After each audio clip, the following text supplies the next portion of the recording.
Per vehicle mile traveled, motorcyclists are about 30 times more likely than a passenger in a car to die in a crash.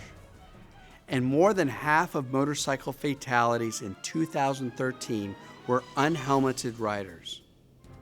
Most motorcycle accidents that result in death are caused by a head injury. Save your life and prevent a brain injury by wearing your helmet. Serious injuries are greatly reduced both in severity and in frequency by the simple act of wearing a helmet. What kind of helmet is best? Well, there are several types of helmets, such as full-face helmets, or three-quarter helmets, often called open face, and there are half helmets called skull caps. There are also combination or flip-up helmets that go from full face to three-quarter. Full-face helmets are the best safety option because it protects your entire head and face. However, full-face helmets come with some frustrations, such as making it harder to talk to others. You have to remove your chin strap and lift up your helmet to talk. Also, for riders who wear eyeglasses, it's harder to take them on and off with a full-face helmet than it is with an open face or flip-up helmet. Also, eating and drinking is much easier with an open face or flip-up helmet. Once you've decided which type of helmet is right for you, make sure your helmet fits properly.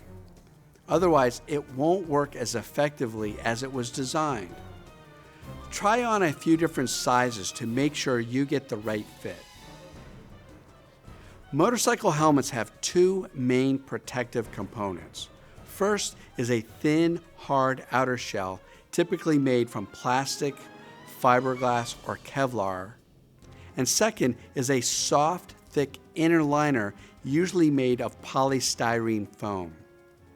The purpose of the hard outer shell is to prevent penetration of the helmet or your head, and to provide structure to the soft inner liner to keep it stable upon impact. The purpose of the foam liner is to crush during impact to increase the distance and the amount of time your head has to stop and to reduce its deceleration. Do helmets make injuries from crashes worse? That is a common question I get asked all of the time. A study was done by the University of Southern California, and they found that helmeted bikers experience significantly fewer and less severe head and neck injuries than unhelmeted riders and passengers. Only 4 out of the 980 people who were injured had head and neck injuries caused by the safety helmets. Each of these injuries were relatively minor and only required a Band-Aid, and their helmets protected them from potentially fatal injuries. So, studies clearly show that helmets greatly reduce the number of deaths and head and brain injuries on motorcycles. Now, however, as an American and a biker, we are free to choose to wear a helmet or not, but the choice is yours.